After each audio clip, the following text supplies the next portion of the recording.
Hi there, it's been a minute. This is Susie, if you're new here. You might notice that I'm sat in a completely new room if you have been here for a while, and that's because I actually moved house. I moved to Sheffield from London, and I wanted to talk about it today. I feel like when I was preparing for my move, I looked for so much content on moving from the big city to a small town, and I just couldn't find what I wanted anywhere. So I just wanted to talk about expectation and ideas of London and what I thought it was going to be, and how it's not worked out for me, and that's okay, and how coming to terms with the fact that you'd be happier somewhere else that isn't what you planned in life is actually fine and a good thing in the long run. So I moved to London about 5 years ago. I first lived in Whitechapel for a year, which was really scary. I would not recommend living there. And then we moved to Forest Hill shortly after that, and we lived in a 2-bedroom flat, which we loved. And then we left London about a month ago, so I've been in this new house for a month. So when it comes to London, I actually lived there for 3 months while I was interning in my year in industry at uni.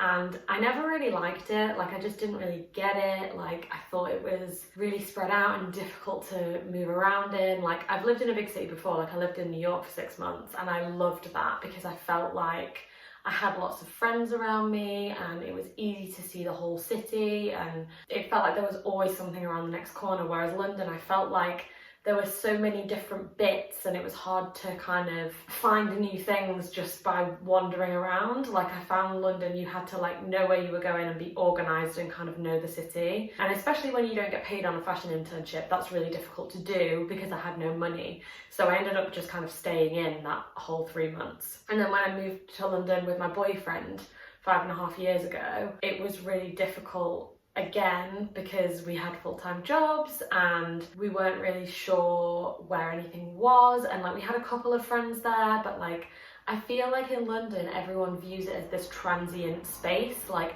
no one's settling down there, no one's creating community, and no one's creating roots. Like, it's really difficult to find a music scene, it's really difficult to find art connections that aren't in like a networking space. If you're not actively seeking it out, it's so difficult to get into that like art, textiles, knitting scene, I guess. My expectations of London when I first moved there were pretty low because of my year in industry, but then as I kind of settled in, I thought, oh, this could work, this could be fine. And like, I kind of liked the idea that I was living this like big city dream that I'd seen so much and is glamorized on a lot of movies and TV, but London just never felt like that for me. I know some people do have that experience of London and they love it, and it's like they think it's the greatest city ever, and like, good for you. Like, I'm so happy for you if that's the case. Like, I wish I'd had that, but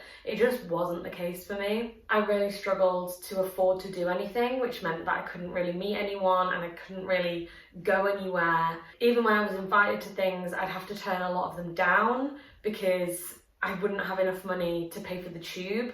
Like, a lot of the time you step out of your door in London and you've paid £9 just to travel to the place where you need to go, which is really difficult. And I found it very taxing on my mental health because it would make me feel like I shouldn't be going places and I shouldn't be enjoying myself. Or when I was enjoying myself, there was a very, very small budget to enjoy myself with. So the stuff I planned had to be perfect to tide me over for that month. And I felt the anonymity of London really isolating. The biggest thing that I can say that illustrates the point of why I left London is people hate it when you smile at their dogs. Like, I've never encountered this anywhere else, but if you saw a dog on the street and you were like, oh, like smiled at the dog, and then you look up at the owner and they are literally looking like they want to stab you. Like, I don't understand what it is about fucking dog owners in London, but they hate it when you think their dog's cute. It's bizarre to me. I actually once got shouted at outside of a shop for saying good dog to somebody's dog. I've never experienced hostility at just interacting with people in that way. So yeah, anyway, getting back to it, the lack of support and community for me, I think it meant that I felt that I had to be more serious and more considered in my decisions, which is fine to a certain extent, but when your life is consumed by how can I get more money so I can sustain living here, and then not actually being able to enjoy living there, so it just, everything felt really backwards and felt really money driven and not community driven, and I think I just had enough. Life in London was the quietest I'd ever had in terms of like socialisation. I barely saw anyone, I barely did anything, I couldn't afford to go anywhere, and it felt like all this noise around me was everybody else being able to enjoy their time in London, and I was kind of stuck inside because I just didn't have the money to go out and enjoy my life. That being said, I still was having success in my career. My brand was taking off, I was having a lot of good freelance work, I was building something that is meaningful, and I do earn money from. It's just not as much as a London wage needs to be to sustain yourself. And then as my career was building, obviously the pandemic hit, which is just great timing to be a freelancer. The pandemic was really difficult. It was me and my boyfriend in our flat in London. We had no family or friends nearby. It was literally just us in those four walls. And being that isolated, it like forced me to realise, because I had to take a step back from the bare minimum that I was doing, that I had no community and that we were isolated there. Like, we didn't have anyone to fall back on if one of us got sick. We didn't have anyone that could cat sit for us if we went away. Like, we didn't have anyone, and that's really scary. I felt like I was continually climbing up a mountain made of sand, and I was just slipping back down every time because I was trying to get enough money to be stable, I was trying to develop a community, and I was also trying to develop a career that was stable, but like I couldn't do any of it because we just couldn't save any money, so it was just like a continuing treadmill and I wasn't getting any further up the hill. So my options ended up being, if I wanted to create a stable foundation, switch jobs, which I didn't really want to do if I wasn't sure that I wanted to stay in the area. Get a big fat grant, which, I'm sorry, arts grants are friggin' hard to get, and also I don't know how to get an arts grant. How do you find out about this information? If anyone's watching this and they understand grants, I would love to know, because I have no fucking clue. Or the last option was move away, which obviously we chose to do. And I didn't want to move away because I loved our flat. Like, it was the dream London flat. Like, I think it was actually rent controlled because it was in a listed building, so they could only alter the rent so much, but it was still so much money. And I kept thinking, I don't want to let this flat go, I don't want to let this flat go. And then I realised it's never going to be enough. Like, I could save and plan as much as I can, but London would always take every scrap of money that you have, because it could never be enough. London has so much to do, and like, you feel like you want to just do it all the time. I knew we'd come out of there with no savings, regardless of whether we got promotions, of whether I switched jobs or blah, blah, blah, blah. It just didn't feel like a place I could settle in, and a place I could be like, okay, I'm going to set that money aside for the future. It felt like we had to spend it all to live the London life, or be lonely and isolated. And I was already pushing myself to the limit. Like, I worked more than 8 hours a day, basically every day. It's not sustainable to behave that way. Like, you can't have a life where you work all the time and still have no money to do anything at the end of it, which is just a sad reality of a lot of arts jobs. And like, I know, like, tiny violin, but I just want to make it clear that it's not like a glamorous industry to work in fashion. Like, it's really hard, it's underpaid, people treat you like shit. Like, that's what I'd say to anyone considering a fashion degree, because nobody said that to me and I just wish they had. So I took a long, hard look at our actual situation, and I thought to myself, I'm going to stop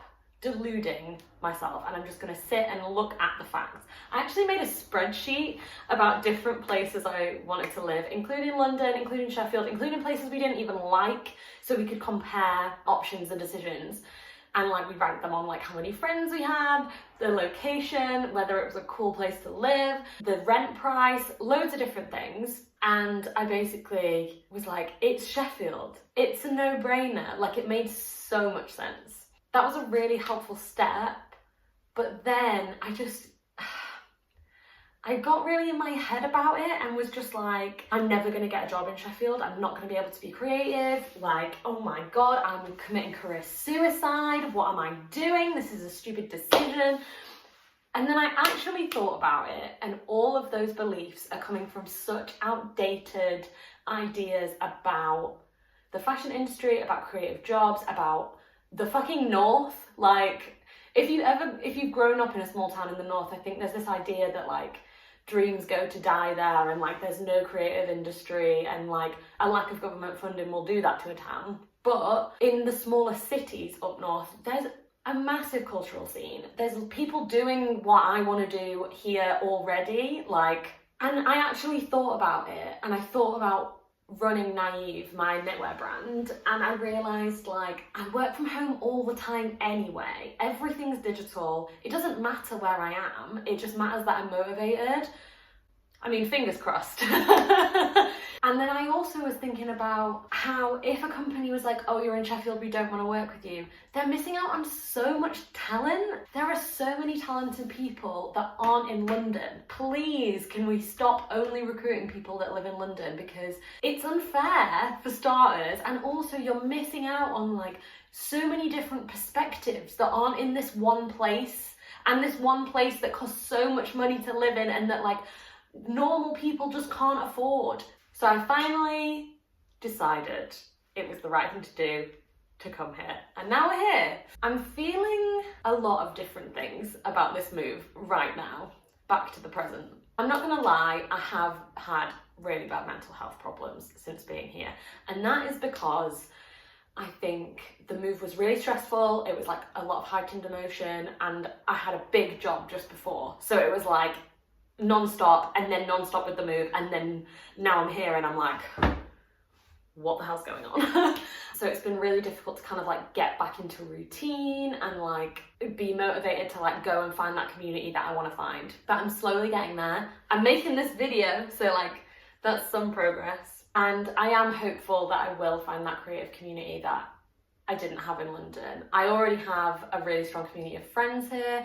My diary is booked. Like, I've not done this much socializing literally in a year. Like, it feels weird to me. Like, it's so nice. It's so nice to feel like I can walk to my friend's house if I want to, which is just like a completely new sensation and freaks me out every time it happens because I'm like, oh my God, you live here. And more generally, I'm hoping this move allows me to move Naive and move my work into a direction that's less about commercial success and making money, and more about what I want to make and making stuff that's really meaningful and considered, and taking time to really reflect on what I want my practice to be, what if I want to do art, if I want to do fashion, if I want to do textiles, like blah, blah, blah, blah. I could go on. But my new philosophy basically is integrity over popularity. Like, I'd rather have 5 likes on an Instagram post and actually care about what I put up than put up something that I know people are gonna like. And I guess that's kind of the same thing with Sheffield. Like, I'd rather move to be closer to a smaller amount of people than do something that everybody's expecting me to do. Is that a good place to conclude? I guess it is.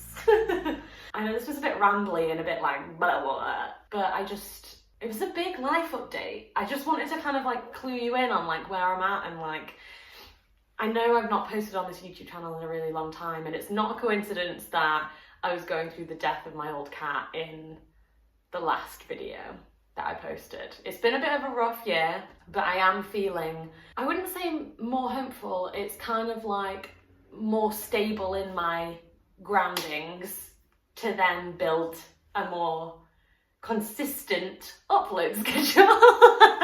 So yeah, thank you so much for watching. Like and subscribe, bitch.